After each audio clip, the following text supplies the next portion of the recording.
I'm Steven Roy Goodman, host of Higher Education Today, a production of the University of the District of Columbia. Welcome back to the education program that connects you to contemporary issues, people, and institutions involved in the world of higher education. Today we'll be talking about free speech on campus. Robert O'Neill is a former president of the University of Virginia, founder of the Thomas Jefferson Center for the Protection of Free Expression, and author of the book, Academic Freedom in the Wired World. Dmitry Dubrovsky is a fellow at the National Endowment for Democracy, and until recently was director of the Human Rights Program at St. Petersburg State University in Russia. Gentlemen, welcome. Thank you. Thank you. Well, maybe if we could start with, why is freedom of expression so important on a university campus? Right now, I'd say it's about as important and as potentially contentious as it's ever been. These are interesting times. Let me just offer a couple of observations about free speech on campus. For one thing, the law of the United States is really unique among even developed Western nations. Our approach, which is essentially hands-off, both for public and for private institutions, is quite different, let's say, even from the situation in Canada. Canadian institutions do regulate hate speech and other epithets and so on in a way that we simply don't do. So I think the first point to make is that the United States is, if not completely unique. There are a few times when Australian law gets in the way, but for the most part, as I said, even Canada is quite different, and in that sense, we're unique. And you're here from Russia. So, Dmitry, do you think that the United States is that unique relative to Russian universities? Well, Russia is a part of the other Western countries, as Bob said. It's also more or less followed the Nuremberg legacy, because as all of us know that in Nuremberg, the journalist Julius Streicher was executed just because his personal contribution into the Holocaust. Although he read a lot of the anti-Semitic statements in his newspaper, Stürmer. And I believe the Soviet Union and then Russia more or less follow this tradition of the prosecution for the words, but I would say words crime. Yeah. So this is partly covered in the universities too, and because of university as a public place, also more or less covered, of course, they covered the principles of the Russian Constitution, which is limited freedom of speech. Well, in terms of freedom of speech, it seems to me that it's easy to have discussions about freedom of speech when you're not offending anybody. So if we're having general discussions about whether or not your ties are beautiful or they're not beautiful, no one really cares, with all due respect to your ties. But when we start talking about contentious public policy issues, people very much do care. And Bob, I was struck by one of the points you made in your book about the professor in Colorado who claimed that the people who died in 9/11 deserved to die, and you were taking the position that it was okay for this professor to speak, and I was a little surprised by that. In fact, the University of Colorado administration and eventually even the governing board agreed that he was within his rights as a speaker to comment on an issue of public importance. Now, in the end, he was ousted from his position, his faculty tenured position, for a totally different reason, because he had engaged in research misconduct. So a completely different faculty committee at the University of Colorado Boulder eventually recommended to the Board of Trustees that they remove him from his position, which happened.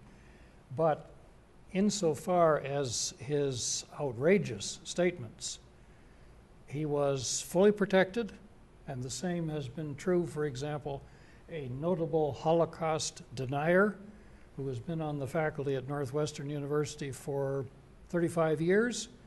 5 Northwestern University presidents have found his speech protected, outrageous, offensive, and among other things, totally false. He argues that 6 million Jews either took their own lives or were victims of an epidemic or in some other way, that there was no Holocaust, in effect.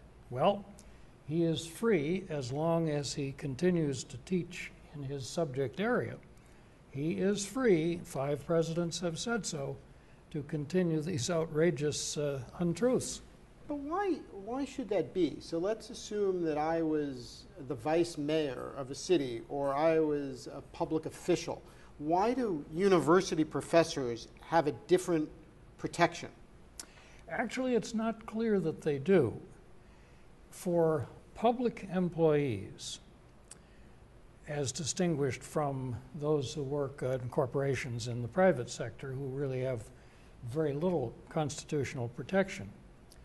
But those who work in the public sector, have government jobs, they have a substantial measure of free speech, First Amendment protection. Maybe not quite as much as academics do, but nonetheless, for the last 35, almost 40 years, that's been true. And the Supreme Court, interestingly, the Supreme Court goes back and forth on all sorts of issues, whether it's same-sex marriage or whatever. The Supreme Court has never wavered in its commitment to protect the free speech of public officials, including but not limited to college and university professors. And what about people who work at universities who aren't professors? As public employees, they are also protected, curiously. Now, it may not matter a lot to a dining hall cook or a truck driver or a groundskeeper. It's not likely that somebody like that is going to run into trouble. But if it happens, and if somebody speaks out, and occasionally it does happen, then the courts have been very clear that even a non-academic person is substantially, I won't say totally, there are exceptions. For example, if you take too much time away from the job, or if somebody displays just incompetence, okay. But short of exceptions like that, even the groundskeeper or the cook or the trash hauler is substantially protected under our First Amendment. But doesn't the cook in some way represent the campus in terms of basic behavior? You know, we expect people to be polite to one another. We try to prevent hate speech. I mean, there are things that people can do that really can make other people angry. So shouldn't an entity like a university be able to kind of reprimand somebody for behaving in an inappropriate way? Only in fairly extreme cases. Otherwise, and there have been quite a few court decisions which reinforce that notion and that degree of protection. But otherwise, at least since the late 1960s, that has been the universal view of courts, both federal and state, under the Supreme Court's doctrine. Well, fair enough. And in terms of, Dmitry, you come from Russia. Obviously, there's a whole different political tradition in Russia. Where do you come down on some of these things that we're talking about?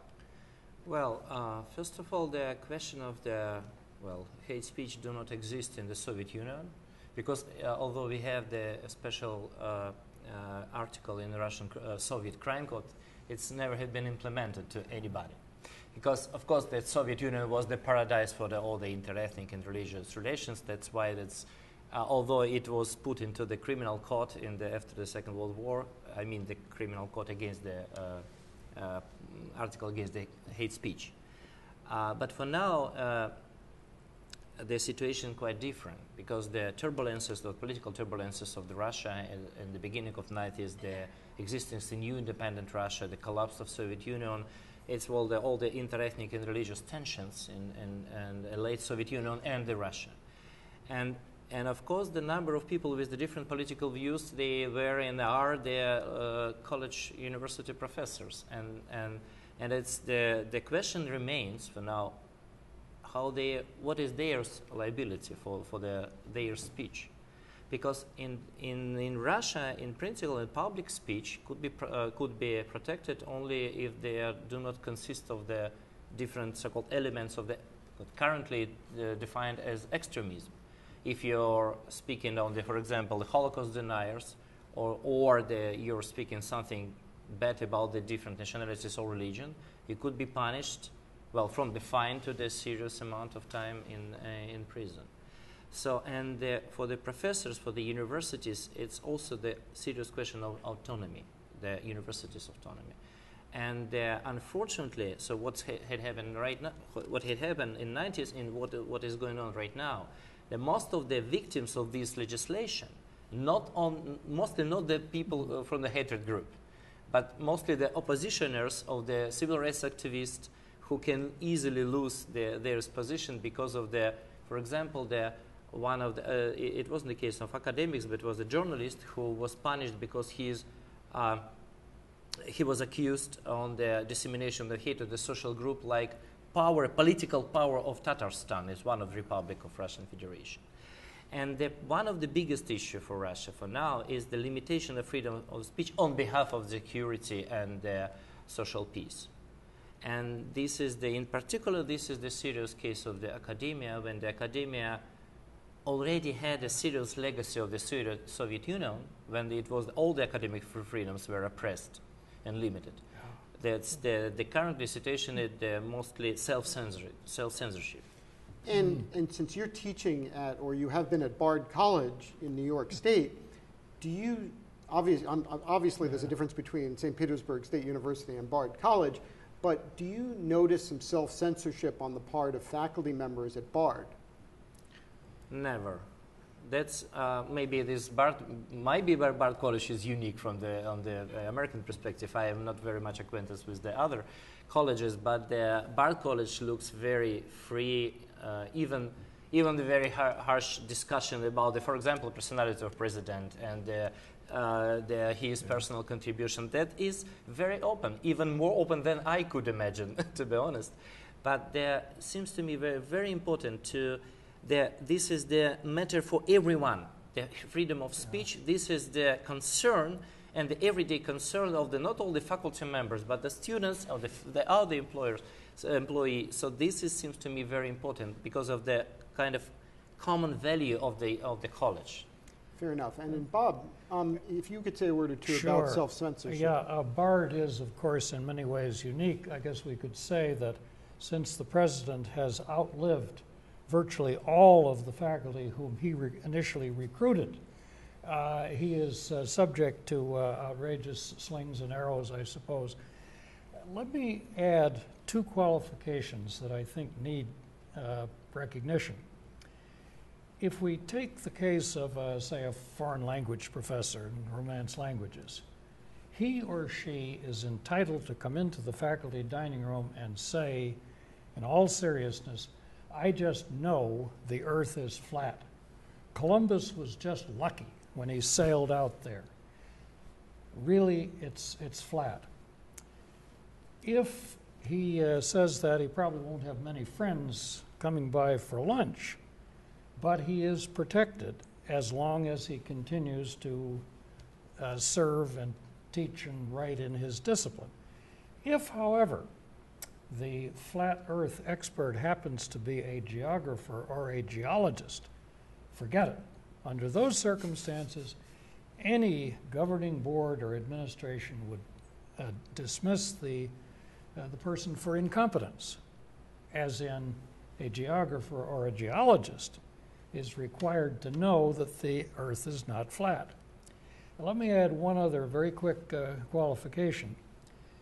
There are a number of situations in which either speech is unprotected, child pornography, for example, criminal conspiracy, fraud, solicitation.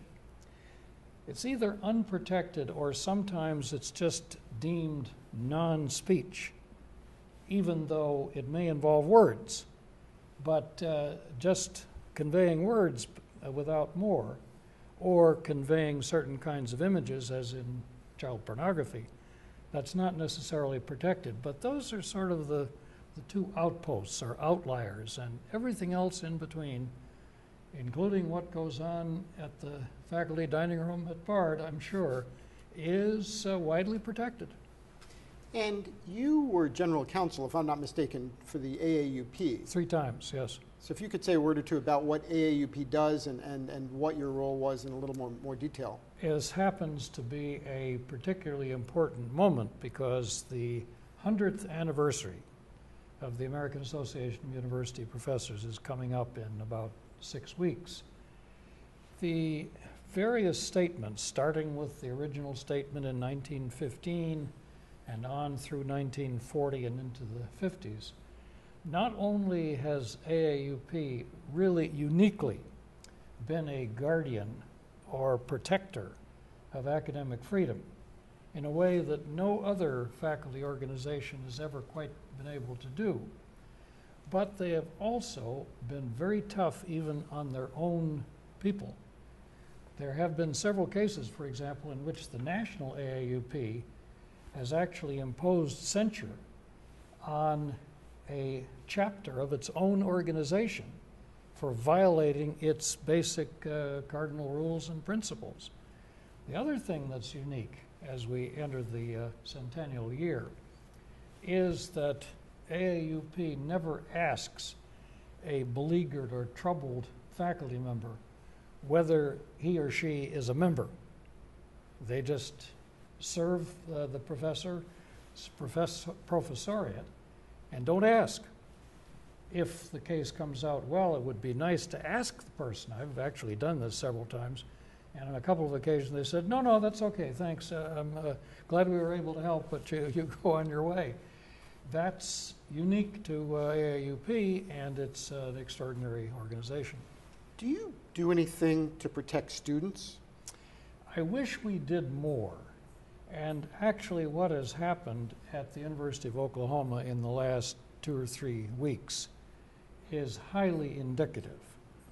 When former governor, senator, and now University of Oklahoma president David Boren expelled 4 students who had engaged in an outrageously racist rant in a fraternity bus, we in the First Amendment academic freedom community were sharply divided. I tend to believe that President Boren was right. He was justified. But I have a lot of good friends, colleagues, and academic freedom junkies who take a very different view and say, no, we just don't do that. If it's hate speech, which it was, we protect it nonetheless, even under those circumstances. I would say David Boren, the same would be true of Father Ted Hesburgh, for example. When he was president of Notre Dame, he once said, you have 5 minutes in which to disperse. And needless to say, the Notre Dame students all dispersed. But I think it takes a Ted Hesburgh or a David Boren to come down with an edict of that sort that is likely to change behavior, and therefore I go with it. But why should there be more protection for students then? Because if the community of believers, for lack of a better term, is divided, it seems to me that there ought to be more protections for students. We do protect students' rights to participate in organizations, for example. This is particularly true in the public sector. In the private sector, it's much more complicated, and basically students in private or independent institutions have very few constitutional or comparable rights. But students in the public sector do have substantial protections, and I think should, but they are constitutional much more than just regulatory. And I wanted to shift a little bit to the issue of responsibility. Some people argue that this discussion is all about rights and not about responsibilities. And don't students and professors and public employees have a responsibility to act in a particular way that is professional?